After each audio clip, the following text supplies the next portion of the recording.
አንድ እስኪ ልንገራችሁ። ወላሂ በጣም የሚገርመኝ ታሪክ ነው።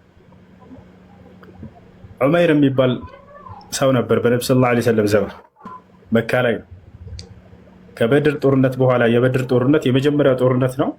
ሙስሊሞች ድል ያደረጉበት ያሸነፉበት የሆነ ጦርነት ነው። በርካታ ከሃዲያኖች ተማርከዋል፣ ተገድለዋል። አልደረሱባቸውም። ራሳቸው ናቸው መጥተው የተዋጓቸው፣ ግን አሸነፏቸው። የዛኔ ያ ጦርነት ተአምራዊ የሆነ ጦርነት ነበር። ሙስሊሞች ገና 300 አካባቢ ነበሩ። ከሃዲያኖች በሺህ የሚቆጠሩ ነበሩ። ያቻው ሙስሊሞች የዛኔ ገና መሳሪያ ምናምን ዝግጅት አላደረጉ። ከሃዲያኖች የመሳሪያ አይነት ሁሉ አላቸው። ፈረስ ይዘው፣ ግመል ይዘው፣ የእግረኛ የሌለ የለም። እንደሚያሸንፉም እርግጠኛ ሆነው እንዳለ ለመጨፈር ሴቶቻቸው ሁሉ ተከትለው መጥተው ነበር ከመካ ቁረይሻውያኖች። ያቻው ድል እንደሚያደርጉ እርግጠኛ ሆነው ከድል በኋላ ድሉን በቃ ደስታውን ለማሳለፍ ብለው ይሄ ከበሮ ምናምን እንዳለ ይዘው መጥተዋል። ምግብ ሁሉ ይዘው መጥተዋል። ሴቶቻቸው ሁሉ መጥተዋል። ምንም የሚያጠራጥር ነገር የለንም እናሸንፋለን ብለው ጦር ሜዳው ላይ ሲታዩ ጊዜ ሜዳው ላይ ቀረቡ። ሙስሊሞች ከዚህ ናቸው፣ ከሃዲያኖች ከዚያ ናቸው። 300 ለ1000 ምናምን ሰራዊት፣ በዚያውም ምንም አይነት ያን ያክል የተሟላ መሳሪያ ሳይኖራቸው። በዚህ ጊዜ ነቢያችን ሰለላሁ ዐለይሂ ወሰለም ተንበረከኩና አላህን መለመን ጀመሩ። አላሁመ ነስረከ አለዚ ወዐድተኒ፣ አምላክ ያላህ ሆይ ቃል የገባህልኝን እርዳታህን ዛሬ ነው የምፈልገው አሉ። ዱዓ ያደረጉ ነቢያችን ሰለላሁ ዐለይሂ ወሰለም ጋቢያቸው የለበሱት መሬት ላይ እስኪወድቅ ድረስ አላህን ለመኑ ይላል። አቡበክር ሲዲቅ አብሯቸዋል።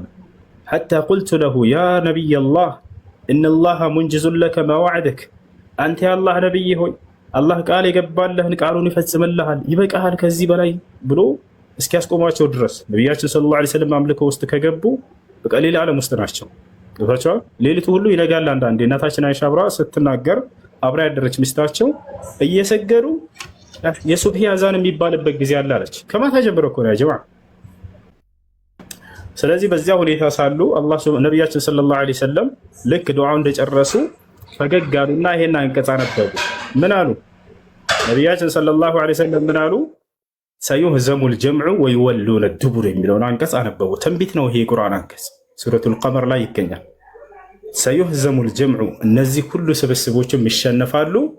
ወይወሉነ ዱቡር፣ ከፊሎቹ ደግሞ ጀርባቸውን ኋላቸውን ሰጥተው ይሸሻሉ ይላል አንቀጹ። ትንቢት ነው።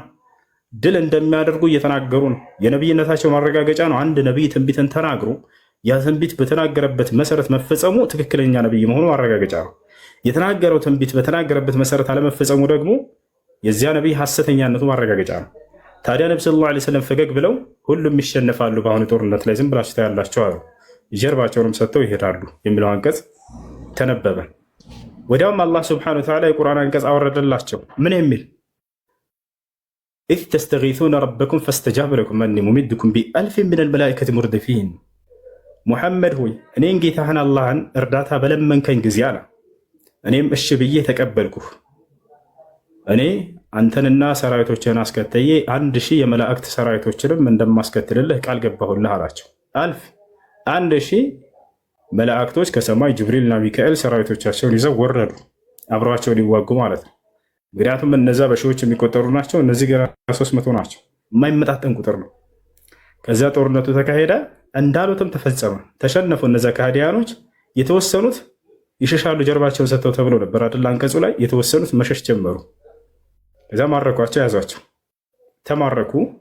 መዲና ላይ ወሰዷቸው። ከሃዲያኖችም የቀሩት ያመለጡት ወደ መካ ሄዱ። በዛ ልባቸው በጣም ተሰብሯል ከሃዲያኖች። ከመካከላቸው አንደኛው ዑመይር የሚባለው ከሃዲ ነበር። ሶፍዋን ከሚባል ከሃዲ ጋር በጣም ታላላቅ ናቸው፣ ጀግኖች ናቸው። እነዚህ በካዕባ አጠገብ ተቀምጠው ሳሉ እባክህ ዑመር አንዴ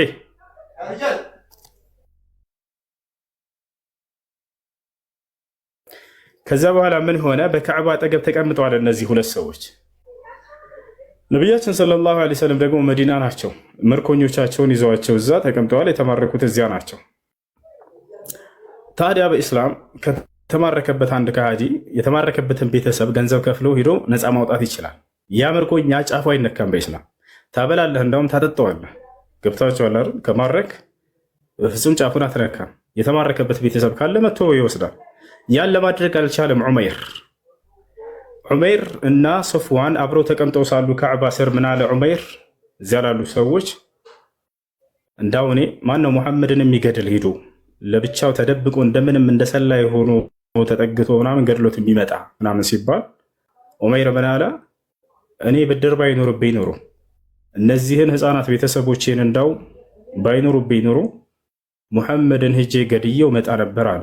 ሶፍዋን ምን አለው ሁለታቸው ብቻ ናቸው፣ ልብ በሉ እያወሩ ያሉት ሁለታቸው ብቻ ናቸው፣ ሌላ ማንም ሶስተኛ ሰው የለም።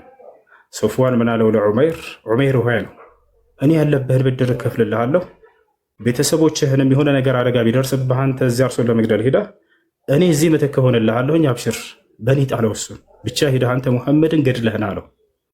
እሺ አለ። ሰይፉን አመጣ፣ ፈረሱን አዘጋጀ፣ ቀጥታ ከመካ መዲና ሄዶ ገድሏቸው ሊመጣ ተደብቆ ማለት ነው። ሰይፉን መርዝ ቀባሁት አለ። ራሱ ነው የነገረው። ከሰለመ በኋላ ነው ይሄ ሰሃባ እየተናገረ ያለው። ቀባሁትና ሄድኩኝ አለ። ቀጥታ መዲና ደረስኩኝ አለ። መዲና እንደደረስኩኝ ሰሃቦች አዩኝ አለ። የመካ ሰዎች ናቸው ስደት ያደረጉ፣ ያውቁታል። ለኢስላም በጣም ኃይለኛ ጥላቻ እንዳለኝም ያውቁ ነበር አለ። በጣም አማኞችን አዛ ካደረግኩት መካከለኛ አለ።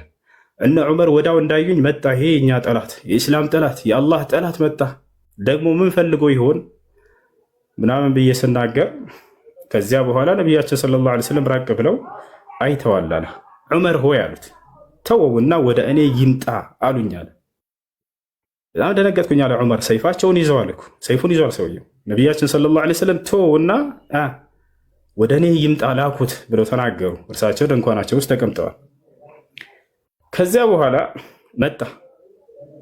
ሰይፉን ተቀበሉትና ሰሓቦች ከነብዩ ሰለላሁ ዐለይሂ ወሰለም ጋር ከመግባቱ በፊት ከነፈረሱ ውጭ ላይ አስቀመጡት።